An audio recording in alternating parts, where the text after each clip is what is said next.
más universidad.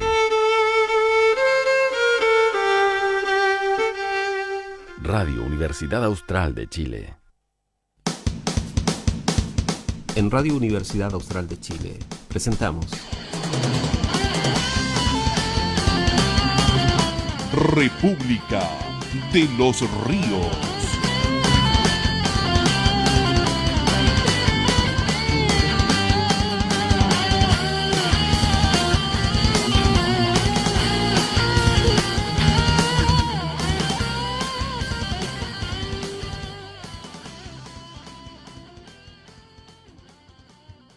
Hola, hola. Buenos días. Bienvenidos, bienvenidas. Ya estamos en República de los Ríos, aquí en esta edición. Vamos a saludar a la audiencia, en especial a quienes nos acompañan especialmente los días martes por el tema internacional. Yo sé que es un tema relevante para muchos, así es que vamos a aprovechar hoy de conversar. Está con nosotros Andrés Valenzuela Turner. ¿Cómo estás, Andrés? Hola, Víctor, bien, bien. ¿Todo bien? Hasta ahora sí, gracias por preguntar. Claro, la verdad, vamos a todavía estar varios meses así, al parecer, independiente de donde uno esté o cómo uno esté. Finalmente, la trayectoria del país no parece cambiar mucho y tenemos nuestros propios temas, entonces, nacionales. A nivel internacional, la pandemia además es como una regularidad a estas alturas. O sea, al parecer el desconfinamiento es una realidad también en los países centrales de Europa, de América. La gente se ha asumido que debe llevar una vida un poco más, comillas, normal, pero eso acrecienta un poco la presión sobre la seguridad sanitaria, ¿no? El control sanitario, y no deja de ser que vamos a tener brotes y nuevas informaciones que están apareciendo, todas las semanas aparecen, ¿no? Y la carrera por la vacuna, o sea, hay una serie de movimientos internacionales que están asociados a la pandemia que no teníamos hace un año tan visibles. Quizá también corresponde un poco al sistema internacional esto de que se aplican mecanismos de control internacional que no tienen que ver solamente con el tránsito y el movimiento de las personas, sino que tiene que ver con la investigación científica, tiene que ver con el control y la seguridad, además de lo que se está haciendo con las vacunas. Uno podría decir dónde no hay experimentos hoy en día con vacunas, más que dónde los está viendo, ¿no? Que es como lo tradicional que buscan los medios, ¿no? Claro. ¿Cuántas vacunas se están probando? ¿Dónde se están probando? Y quizá la Y pregunta es además hay dónde no se están que, y, probando. y además a eso hay que sumarle el tema, digamos, la dimensión política y muchas Claro. veces, entre comillas, geopolítica que tiene esto. O sea, no es casualidad por ejemplo, China y Rusia sean dos de los grandes, de las grandes potencias que están tratando de desarrollar una vacuna.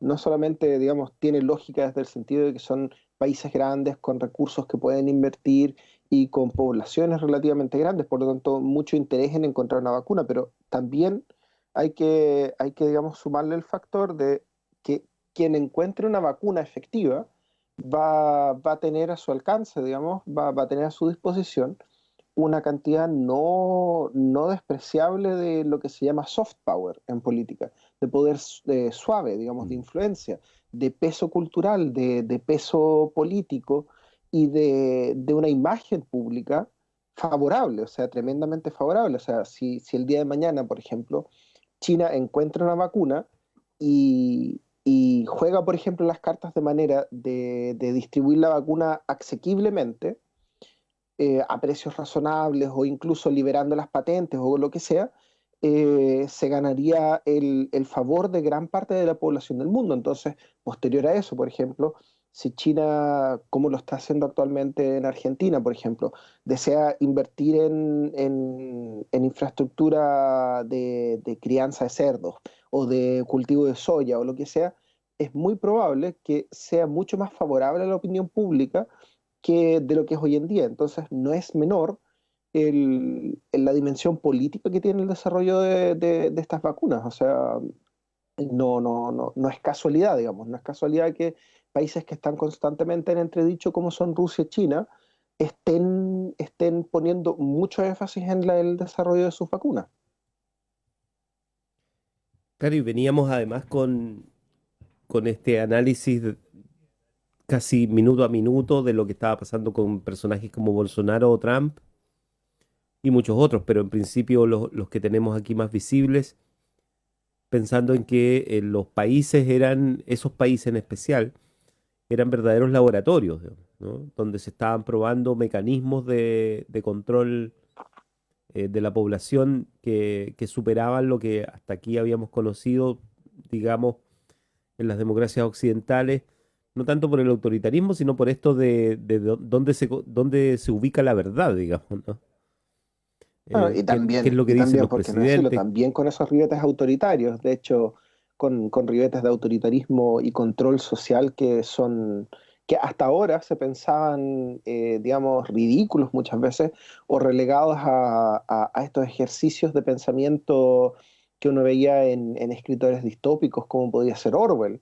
Exacto, Con Diego, claro. de hecho, lo conversábamos muchas veces, este sistema, por ejemplo, de crédito social chino es un sistema que hasta ahora al menos nunca se habría creído posible, se habría relegado, digamos, a decir simplemente nadie aceptaría eso.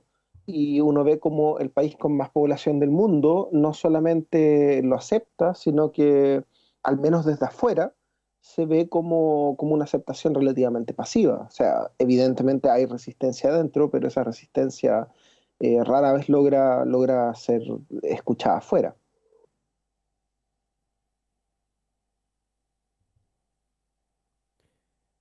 Andrés, claro, te iba a mencionar que hagamos una revisión. Tú venías viendo varios temas, venías siguiendo varios temas, y sería bueno que hiciéramos una actualización un poco de las preocupaciones centrales de algunas naciones más relevantes, digamos, en la geopolítica, a ver qué podemos sacar de allí. Aprovecho de mencionar, se nos va a unir, pero en un ratito más todavía, Diego Sáez Trumper desde Barcelona, así que ahí conversamos un poco más también de cómo se ve la situación por allá. Vamos a los Bueno, temas que tenías en carpeta, Andrés. como conversábamos un poco antes de salir al aire, la mayor parte de los temas, al menos que hemos estado viendo esta semana, son temas entre comillas de continuación, o sea, son cosas que habían estado sucediendo y desarrollándose hasta ahora. Por ejemplo, continúa el tema de Bielorrusia, en donde después de las elecciones pasadas, donde supuestamente el presidente bielorruso Lukashenko, que ha sido presidente durante más de 20 años, que de alguna manera él es etiquetado como el último dictador de Europa, eh, gana supuestamente por 80% por sobre su competidora en una elección que todo el mundo, digamos, o sea, entre comillas todo el mundo, siempre hay alguien que se pone del lado de la otra parte, pero donde básicamente toda la comunidad internacional se ha puesto de una manera muy crítica, ha condenado esas elecciones como no transparentes, no libres, y claro, un resultado de 80% de una persona que ha estado cuestionada durante mucho tiempo como Lukashenko es, es por lo menos sospechosa. Esto revienta finalmente, se produce un movimiento social masivo y no han parado las protestas en más de 2 semanas.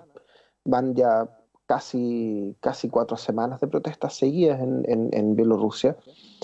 Y, y han habido, digamos, amenazas, ha habido uso de la fuerza totalmente desmedida. Con ahora lo último, digamos, han sido incluso carros blindados y etcétera en contra de la población. Y eso no tiene por dónde parar todavía. La Unión Europea la semana pasada, lo comentábamos, ya condenó la situación, hizo un llamado a que se establezcan mesas de diálogo, no ha hecho un llamado abierto a que se repitan las elecciones, pero sí digamos, ha dejado claro que al menos desde el punto de vista de la Unión Europea, las elecciones no son libres, no son transparentes, y por lo tanto tendrían este componente digamos, de quiebre social, estaría dado inminentemente ahí.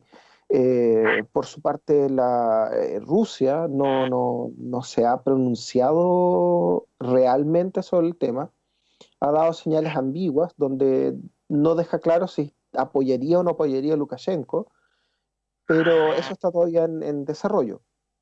Ahora, se escucha un chirrido ahí. Va. A ver ahí. Se sigue escuchando. Ahí paró.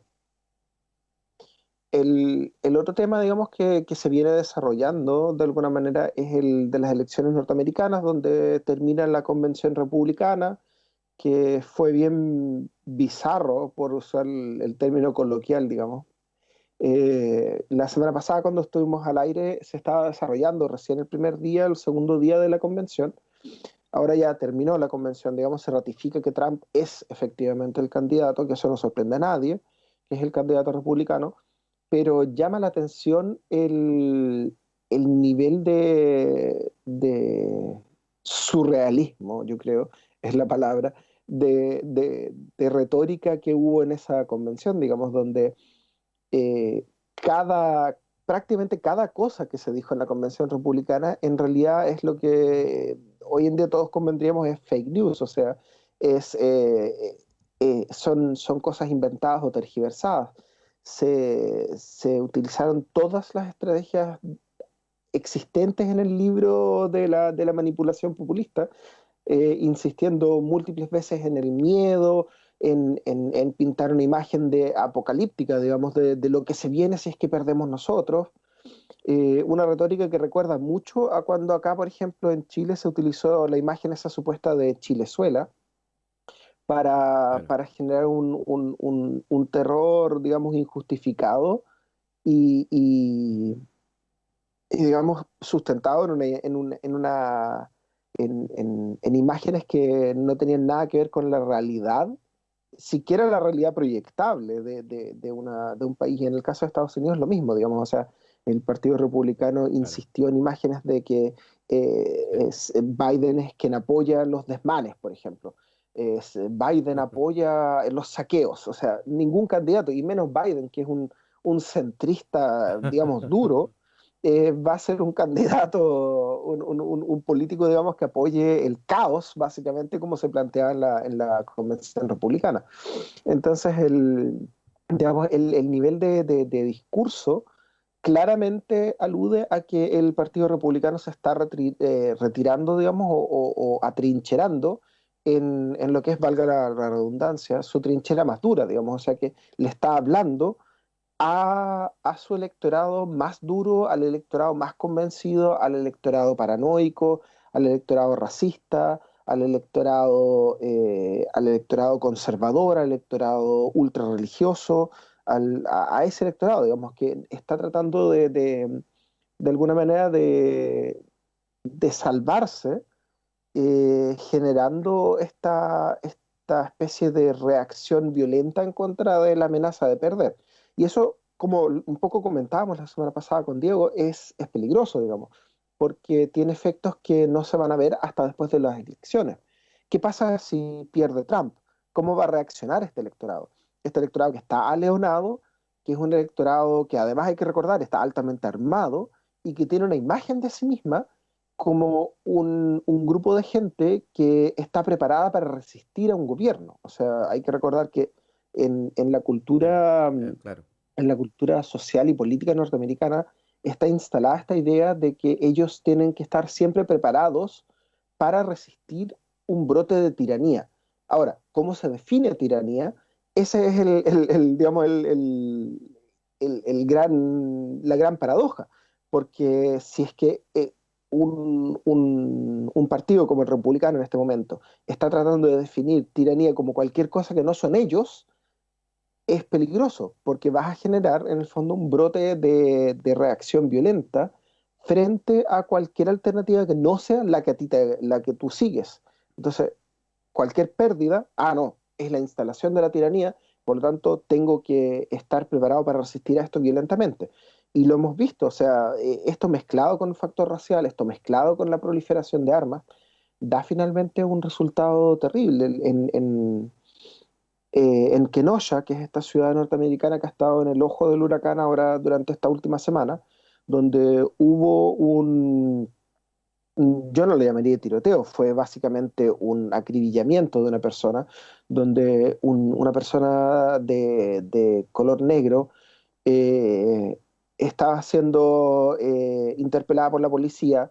El hombre se fue a su auto, donde estaban sus hijos, y como la policía vio que él no obedecía las órdenes, fue y le disparó 7 veces por la espalda, mientras estaban los hijos, digamos, viendo todo.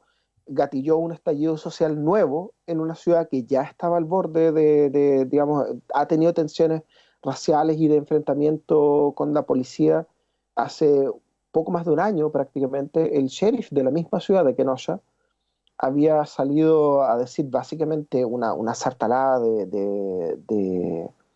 digamos, de discursos racistas y eugenistas, básicamente, hace prácticamente un año.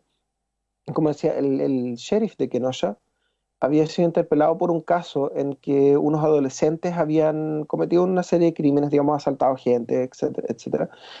Y la posición de este sheriff era que había que básicamente encerrar a toda esta gente, él hablaba de esta gente, en la cárcel, en cárceles especiales donde estuvieran completamente aislados y no dejar que se reproduzcan. O sea, él hablaba de eso abiertamente. Tenemos que evitar que esta gente se reproduzca para eliminar esta generación. Esa era su retórica. O sea, una retórica eugenista, una retórica que no tiene nada que ver con derechos humanos y viniendo de un oficial de policía, o sea, una persona que supuestamente debiese estar entrenada para aplicar la ley, no para aplicar una ideología, digamos, totalmente Claro. desmedida. Entonces tenemos antecedentes digamos, creo que fue 1 o 2 días después de este hecho en Kenosha en contra de esta persona negra, sucede un hecho que, digamos, está en el espectro opuesto, donde uno ve que por un lado la policía acribilla a una persona y un par de días después hay que recordar que como gran parte de otras ciudades en Estados Unidos, Kenosha está con toque de queda, pero había una manifestación que justamente había sido gatillada por este hecho y todo. Fuera del toque de queda estaba la gente manifestándose, estaban activamente, digamos, resistiendo al toque de queda, desafiando a la autoridad, y sale un tipo, obviamente un blanco, y va y dispara en contra de la gente, en contra de los manifestantes, y el tipo se va caminando, pasa a la policía iba en camino a la manifestación, y este tipo se cruza con la policía, y no solamente la policía no lo interroga de por qué va un tipo con una ametralladora por la calle a esa hora, fuera de toque de queda, sino que le preguntan, ¿está todo bien? O sea, le preguntan al tipo que le disparó a la multitud si es que la gente estaba bien porque ellos escucharon que había pasado algo. En ningún momento se le ocurre a la policía detener al tipo. Y eso habla, digamos, puso en evidencia brutalmente esta disparidad racial de cómo se trata a una persona que la policía alegó, digamos, que la persona a la que ellos le dispararon anteriormente iba con un cuchillo, supuestamente. Y después se cruza la policía con un tipo con una ametralladora y en vez de detenerlo, digamos, le preguntan, ¿está todo bien? Y eso, digamos, ha tensionado a un grado la convivencia en Estados Unidos que se va sumando a los casos anteriores. O sea, no es, en lo que va de estos últimos 2 meses hemos tenido una cantidad de casos similares en que es imposible no reconocer que el factor unificante es el tema racial, es el tema del énfasis exagerado en la policía, es una necesidad de hacer una reforma profunda al sistema policial y que muchas veces muchos de estos de estas críticas, digamos, de estos temas subyacentes, se pueden aplicar a otros lados. O sea, puede que en otros países no tengan el mismo historial racial de Estados Unidos, pero puede que sí tengan el historial de brutalidad policíaca o de uso desmedido de la policía o de la tensión entre el mundo civil y policial, etcétera. O sea, Estados Unidos en este momento está de alguna manera siendo la vitrina de una serie de problemas sociales que son transversales, que no tienen que ver necesariamente solo con Estados Unidos. Sí, hay mucho de esto que es, digamos, idiosincrático a Estados Unidos, pero muchas de estas cosas no. Y lo hemos visto, o sea, lo hemos visto con lo que ha pasado en Hong Kong, lo que ha pasado en Chile, lo que está pasando en Bielorrusia. Todo eso tiene elementos comunes, digamos, que van articulando una necesidad de crítica a nivel global. Andrés Valenzuela Turner está con nosotros en República de los Ríos. Bueno, hay varias cosas que además circulan en torno a, ya le preguntaremos también a Diego un poco si se juntan con nosotros respecto, viste que en Facebook hay una Mm, discusión sobre cómo, bueno, Facebook siempre da noticias, ¿no? Pero viste que en eliminó Australia, las páginas racistas y el problema es que está acusado de eliminar las páginas a la par antirracistas. Entonces o sea, generó un... ¿Sí? de hecho una de las grandes críticas que se ha hecho a Facebook en los últimos, yo diría en el último año y medio, es que la intensidad con que monitorea la actividad racista y de ultraderecha en su plataforma versus lo que hace, por ejemplo, con Antifa o con páginas que son antirracistas, es desmedidamente en contra de las últimas. O sea, de hecho, se habla mucho, por ejemplo, de que incluso dentro de Facebook hay una gran crítica a Mark Zuckerberg, al dueño de Facebook, porque no pone el mismo énfasis en controlar a los elementos racistas, a los elementos digamos, de esta desinformación programada, etcétera. Y, digamos, ha sido esa la gran crítica que ha habido durante mucho tiempo. Por ejemplo, ¿cuánto tiempo demoraron plataformas como Facebook o Instagram, que pertenecen a Zuckerberg, Facebook. en eliminar o en bloquear desinformación versus Twitter, que con todo lo laxo que es, incluso le ha bloqueado tweets a Donald Trump, digamos? Claro, está eso. Sí, Y estaba leyendo hace poco que esto ha llevado finalmente a que igual plataformas de red social como Facebook vayan perdiendo un poco el pie que tenían. En Australia se está discutiendo una ley donde hay mucho lobby por parte de los medios tradicionales, por cierto, y que llama un poco a reflexionar sobre eso, pero donde se le prohibiría eventualmente a las plataformas sociales como Facebook difundir noticias. Y Facebook ha dicho que si es que se aprueba esto, no le queda otra, digamos, que obedecer la ley y evitar que dentro de Australia se pueda compartir siquiera noticias. O sea, estamos hablando que plataformas de noticias y usuarios normales no van a poder compartir noticias en sus perfiles. Y esto llama, digamos, llama a un análisis, porque por un lado uno podría decir, claro, Facebook debe o no debe ser una plataforma de noticias, pero por otro lado, ¿por qué no? Pero por otro lado uno puede plantearse si esto no es simplemente una movida de los medios tradicionales desesperados por mantenerse a flote, digamos, ante la claro. competencia de las plataformas sociales.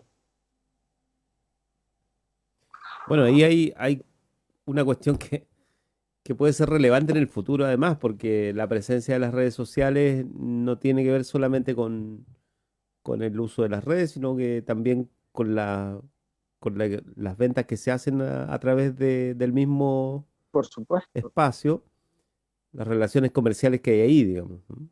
Al final, ¿quién Y te por genera? otro, recursos ahí, ¿no? Claro, y por otro lado está la otra cuestión, o sea, las redes sociales como Facebook técnicamente no producen noticias, en el sentido de que ellos no tienen una capacidad instalada de reporteo, no tienen gente dedicada a esto, son plataformas de difusión principalmente. Eh, y de difusión que normalmente uno podría incluso alegar que es una difusión entre comillas parasítica, porque son otros quienes generan la capacidad de levantar los temas, de reportearlos, de cotejar información, pero en la práctica, la mayor parte de la gente hoy en día se está informando vía estas plataformas sí o sí. Finalmente se Exacto. informan ya sea vía el boca a boca virtual, digamos, o vía las plataformas que las mismas empresas de noticias tienen en redes sociales. Entonces tenemos al final del día, digamos, esto se reduce un poco a, a sanear un poco a sincerar dónde está la generación de valor, entre comillas, de la noticia. Si es que es en la difusión o en la Claro. producción, y qué pasa si es que los que tienen la capacidad instalada de generar las noticias están contra las cuerdas también. Como decía antes, está de por medio el tema este de que con las redes sociales se le ha ido mucho de las audiencias a los medios tradicionales. Y los medios tradicionales, ante la incapacidad de recuperar eso, han reaccionado un poco tratando de hacer lobby para generar un marco legal que les devuelva, entre comillas, su audiencia. Pero hasta qué punto va a funcionar eso es súper discutible. Exacto. Y por otro lado, está, yo veía creo que es en el Huffington, que está citado un- es una columna, digamos, extensa de Michael Moore, donde habla un poco bueno, de la situación de los demócratas más que de Trump, digamos. Y lo que dice básicamente es que ya no se le puede echar la culpa a los rusos, o a Rusia, más a Rusia que a los rusos, de que esta vez se produzca algo raro en las elecciones, digamos, ¿no? Que para eso está Trump en el gobierno y que además lo que llama la atención es que han habido una cierta recuperación en algunos estados de los números de Trump. Comparar, obviamente, las estadísticas actuales no benefician a Trump.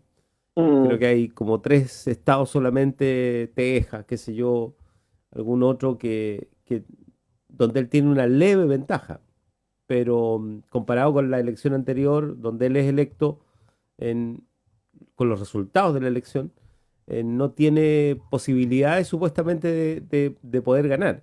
Sin embargo, lo que dice básicamente Moore es que eh, ya sabemos cómo puede terminar actuando una campaña que haga uso y abuso de cuestiones como la violencia o como la crisis, digamos, que se está provocando en Estados Unidos, esto de acusar a todos los movimientos como movimientos terroristas, mm. los movimientos sociales que en definitiva están expresándose en distintos lugares de Estados Unidos, ¿no? Que habría una mano detrás, digamos, muy en la tónica de Chilezuela y todo ello, digamos.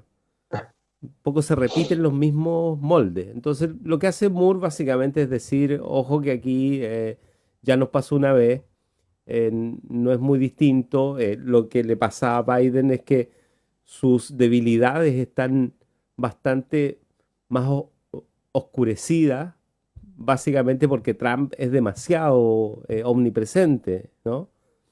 Pero llegado el momento, el votante puede evaluar también negativamente a Biden.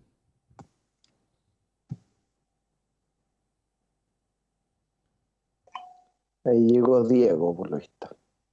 Se nos Hola, suma. Buenas. hola. ¿Cómo estás, Diego? Bien, bien, El equipo se completó. los estaba escuchando de esta última conversación y justo está relacionado con un artículo que leía sobre un intelectual brasileño, ahora no me acuerdo el nombre, pero que analizaba que su gran preocupación, él daba por descontado que Bolsonaro venía en caída y que no tenía cómo remontar, pero él hablaba de la guerra cultural. No me acuerdo exactamente el nombre de la persona, pero está en todo este concepto de la guerra cultural, que lo que habían abierto estos gobiernos tipo Trump o tipo Bolsonaro era una guerra cultural mucho más abierta y que estaba por verse, o sea, sabíamos cómo habían entrado en el juego, pero cuando se vean reducidos y disminuidos, no se sabe cómo van a reaccionar. La semana pasada mencionaba un intelectual italiano también que hablaba, ya a lo mejor son palabras más grandes, digamos, pero de guerras civiles y cosas de este tipo. Yo no sé si llega a tanto, pero sí el tipo de conductas más violentas que hemos visto en lo discursivo se pueden, y no necesariamente porque los líderes lo indiquen así, que también puede ser, pero pueden terminar en cualquier cosa. En Estados Unidos pueden terminar en un desconocimiento de las elecciones y qué va a hacer toda esa gente de la Asociación del Rifle si es que considera que le han robado sus elecciones. Y lo mismo se decía con respecto a Brasil. O sea, mientras más, el concepto que se habla era mientras más fuerte sea el desmembramiento del sistema político a partir de la caída de este tipo de gobierno, siempre lo he entendido que vayan a perder, más dura va a ser ese enfrentamiento cultural que puede pasar a un enfrentamiento físico. Y yo creo que Estados Unidos está en una situación relativamente similar, ¿no? Todas estas muestras que ha dado Trump son súper preocupantes digamos lo que tú decías, Víctor, esta idea de Chilezuela en todos lados, que además lo ha usado así directamente, ¿no? O sea, Trump dijo que si votaban por Biden, Estados Unidos se iba a convertir en Venezuela rápidamente. Venezuela. ¿Quién habría pensado que Piñera iba a ser tan influyente? O los asesores de Piñera, en realidad. Claro. Bueno, un adelantado, Sí, o sea, como sea. claro.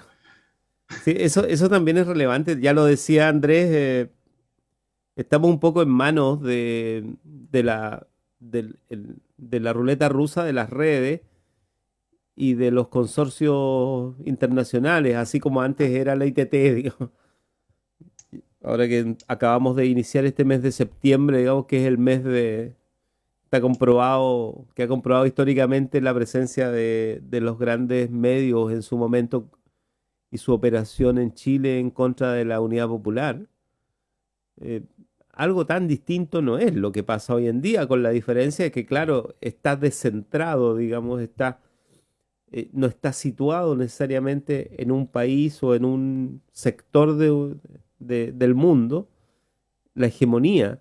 Eh, Parece que cualquiera podría sumarse a una especie de vorágine de persecutoria en contra por ejemplo, la protesta social, o la protesta social que tradicionalmente había sido asociada a el, el avance de los derechos civiles, ¿no? O sea, que tú tengas capacidad de protestar era una buena señal, ¿no? Una señal de que habían derechos civiles, se respetaban, el civilismo, digamos, un poco lo que pasa en algunos países todavía. Pero eso en otros ha dejado de suceder, digamos, nos ha pasado a nosotros, además, muy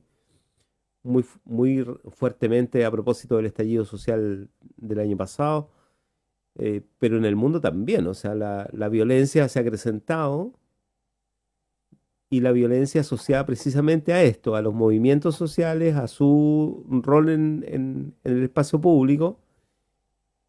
Y cruzado todo esto por la pandemia, nos deja un cuadro bastante menos auspicioso que lo que teníamos hace un año atrás.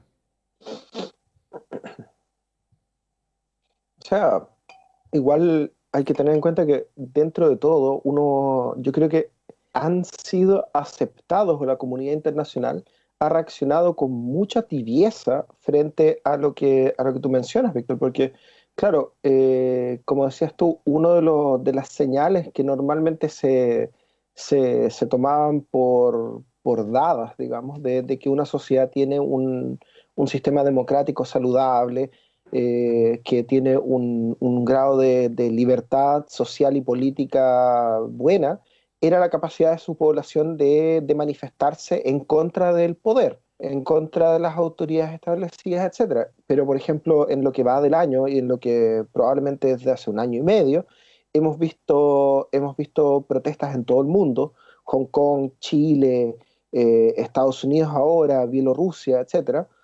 Y la reacción de la comunidad internacional ha sido por lo bajo tibia. O sea, han habido condenas y qué sé yo, pero acciones concretas han habido muy pocas, y lo vemos, por ejemplo, en cuál ha sido el historial de desarrollo de todos estos movimientos. En Chile, sin ir más lejos, el movimiento partió en octubre del año pasado, y tenemos miles de heridos, cientos de lesionados oculares, y la comunidad internacional, más allá de un par de pronunciamientos cuestionando, no ha hecho mucho. En el caso de Hong Kong, quizá lo único relevante, o sea, relevante en el sentido de concreto, han sido un par de sanciones por parte de Estados Unidos, pero que se diluyen de alguna manera en la política de Estados Unidos hacia China, como en general. Entonces se diluyen, uno no sabe si son realmente muestras de apoyo a Hong Kong, o son simplemente movimientos oportunistas para tratar de pegarle un par de costalazos a China. Voto por lo segundo. Y yo también, claramente. O sea, yo creo que son un par de codazos así por debajo, un par de pisotones por debajo de la mesa hacia China, más que un interés real de apoyar la democracia en Hong Kong. Lo mismo con la Unión Europea, digamos, donde aparte de un par de condenas, no ha habido mucho. Lo mismo con Bielorrusia. En el caso de Hong Kong, el Reino Unido ha anunciado un par de medidas respecto a los pasaportes, pero no ha implementado nada concreto. Entonces, finalmente, uno ve que ante la crisis real, cuando se produce el quiebre real de un sistema democrático, de las libertades políticas y civiles, al parecer la democracia liberal no reacciona como supuestamente dice que debería hacerlo. Entonces eso abre, digamos, la puerta a que los movimientos reaccionarios de ultraderecha, los movimientos reaccionarios raciales, etcétera, digan, ok, podemos presionar este sistema porque no hay, en la realidad, no tiene capacidad de respuesta o no tiene la voluntad de respuesta real. Y de alguna manera se entrampa en una serie digamos, de laberintos de discurso que no se traducen en acción real, y por lo tanto dejan el espacio de juego real a quienes tengan el arma en la mano, por decirlo de alguna manera, coloquialmente. Y eso lo estamos viendo en Estados Unidos, por ejemplo, donde la represión a los movimientos de protesta es real, pero el apoyo a los movimientos de protesta de parte de las autoridades es nulo, es de discurso, pero en la práctica vemos muy poco. Y eso es peligroso, porque finalmente lo que se transmite es que, como decía Víctor, como dijo Diego la semana pasada, ¿qué pasa en el caso de un quiebre real institucional? ¿Qué pasa si es que Trump pierde las elecciones? ¿Qué pasa si es que China decide invadir Hong Kong militarmente? ¿Qué pasa si es que Lukashenko hace un autogolpe?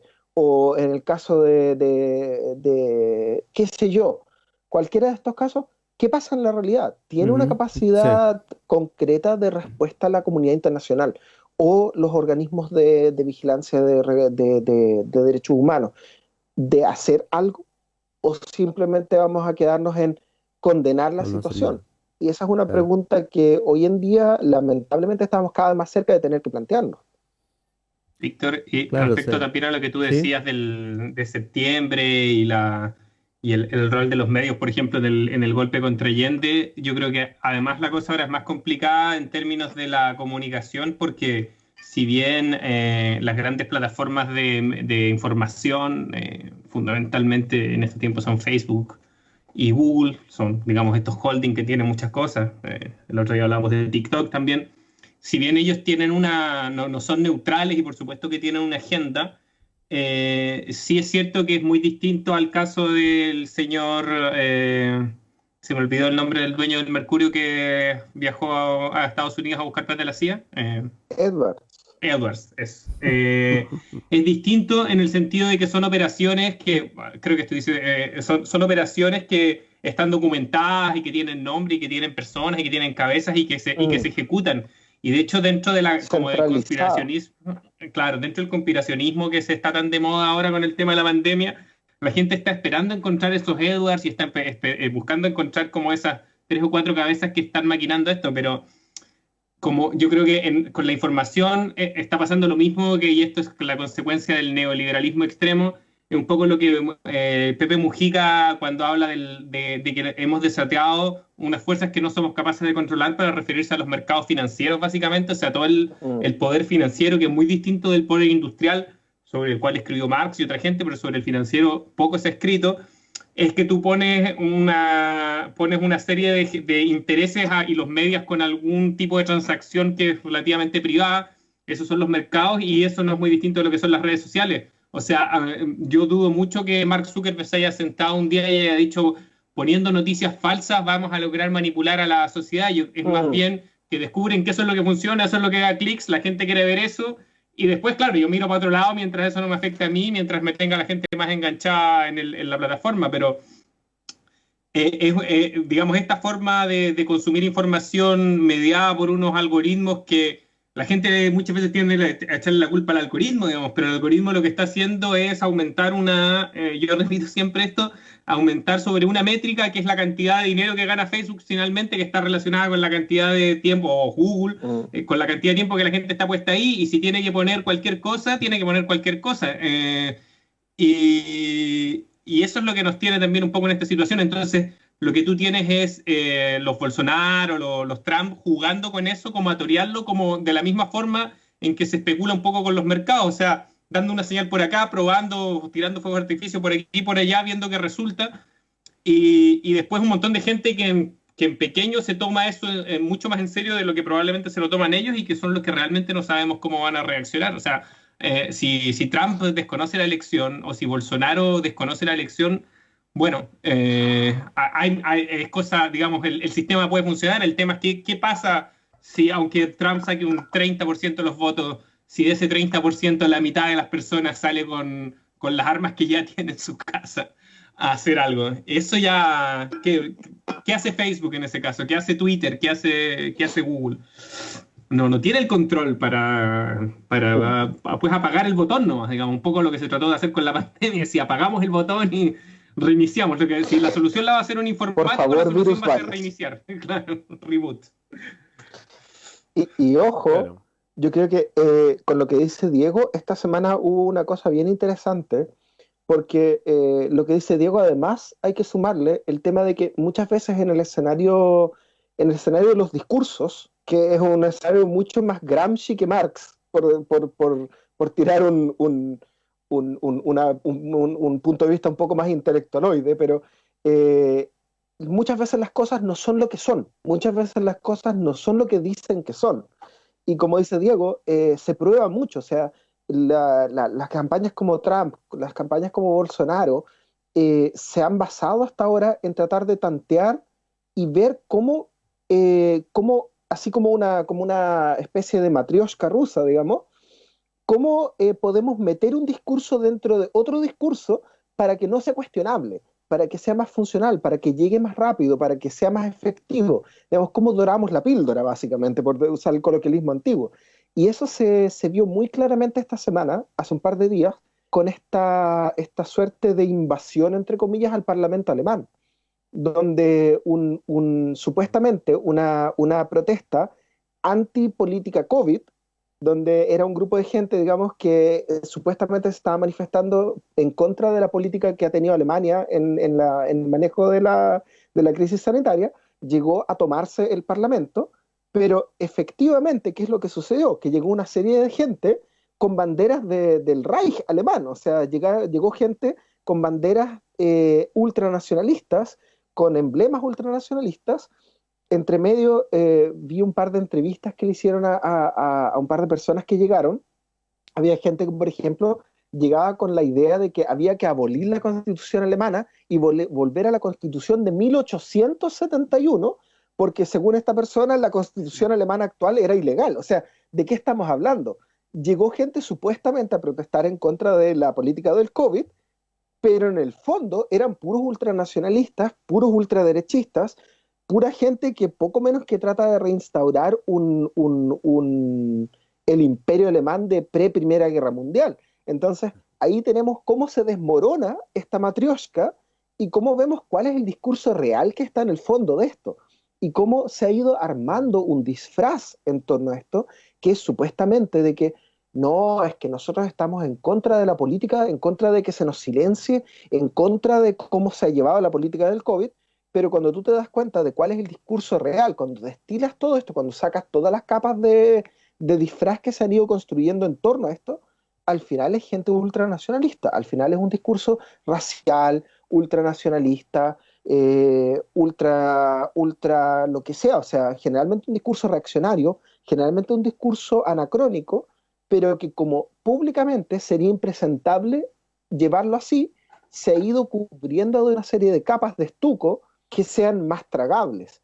Y eso ha sido un proceso de ensayo y error en gran parte llevado a cabo en las redes sociales.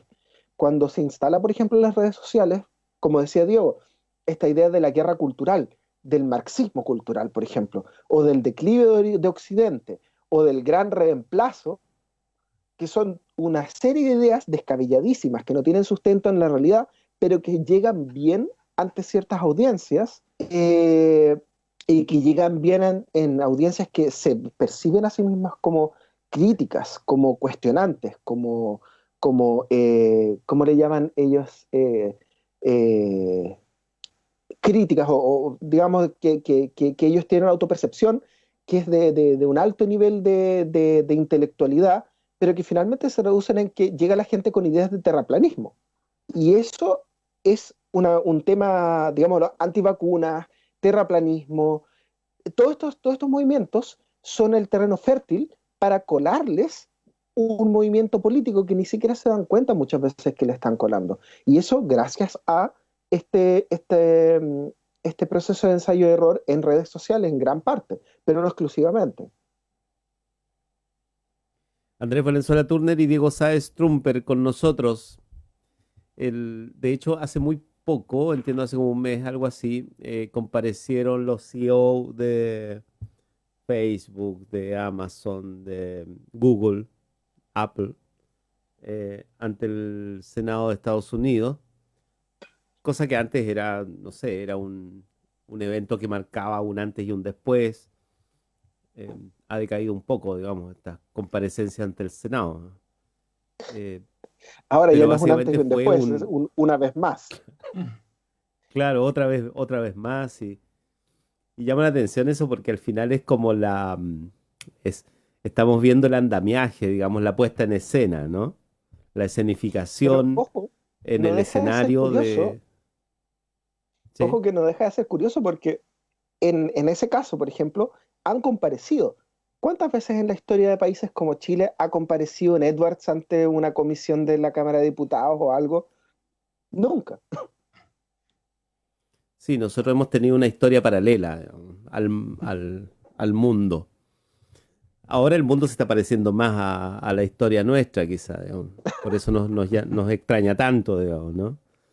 Pero, pero claro, o sea, si tú tienes a los grandes magnates de las comunicaciones, entre comillas, compareciendo en instancias donde supuestamente van a asumir sus culpas, es porque alguna culpa tendrán, digamos. Entonces estaba leyendo porque destacaban mucho la presentación que hizo Pesos de Amazon, porque habló de su familia, o sea, hizo como un discurso muy pensado, digamos, muy para el mundo al Mm. final, y muy para Estados Unidos. Y básicamente destacan frases como que estamos aquí para algo así como para no cometer errores, para evitar cometer errores, y tenemos que corregirlos, digamos, como la autorreflexión a la par de esta idea de que, pero tenemos que intentarlo todo, una cosa así, ¿no?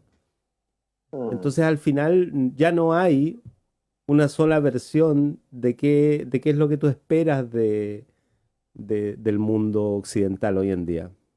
Si es el éxito económico lo que resuelve el problema de los países, si es la presencia de grandes capitales moviéndose independiente de los países. O sea, eso también entró un poco no en crisis, sino que entró un poco en la agenda diaria que ya es tan normal, digamos. Esta noción de que ya no hay seguridades respecto de cómo autogobernarse, que efectivamente es más común encontrarse con la violencia, encontrarse con el autoritarismo. Y la pandemia ha permitido también un poco de eso, digamos, ¿no? Ha permitido que asumamos de que las cosas están tan mal en términos de la política internacional que se puede seguir sobreviviendo incluso de esta manera, digamos, ¿no? Con violencia en las calles en algunos casos, con copamientos de los parlamentos o con estas genuflexiones esporádicas de los grandes magnates en torno a la institucionalidad de la democracia liberal, digamos. Por debajo, la ciudadanía, comillas, sigue decidiendo y parece que se equivocara una y otra vez y que fuera como un poco sin sentido, digamos, como que estuviera bajo cierto grado. O sea, cualquier novela de aquellas te permite reproducir muy bien las escenas más dramáticas de una población que está cegada y que no tiene, y que tiene, no sé, que ha perdido el control de sí misma, digamos, ¿no? Entonces, desde ese punto de vista, la conspiración como única forma de entender el mundo cobra mucho más sentido, y si lo haces sin mucha reflexión, bueno, puedes terminar tomándote un congreso, digamos, o llenando las carreteras de camiones. O creyendo que la Tierra es plana. Claro. A estas alturas te das cuenta cómo esas cosas se conectan, ¿no? Bueno, son las 10 de la mañana, estimados. Les dejo un minutito para cerrar. Ya sigue la programación de Radio Universidad Austral de Chile. Andrés. Diego, adelante. Yo ya hablé suficiente por hoy. Diego. No, bueno, yo llegué un poco tarde, solo quería afirmar que la Tierra no es plana, que cuando salga la vacuna que nos vacunemos y acá esperando, acá en España está la gran discusión de cómo se van a gastar los presupuestos que dio la Unión Europea y está de nuevo temblando todo el sistema político después de haber recibido una cantidad de plata muy alta, no recuerdo, pero varios puntos del PIB. Puede que no haya acuerdo para cómo gastárselos y que nos pasemos varios meses sin gobierno ahora, así que ese es el debate que está acá y la próxima semana habrá novedades sobre eso, así que lo podemos comentar. Ahí nos cuenta si se cayó el Estado. De nuevo. Andrés, nos reencontramos. Nos vemos. Cuídense. Un gusto como siempre, estimados queridos amigos. Andrés Valenzuela Turner y Diego Sáez Trumper. Chao. Chao, chao. En Radio Universidad Austral de Chile hemos presentado República de los Ríos.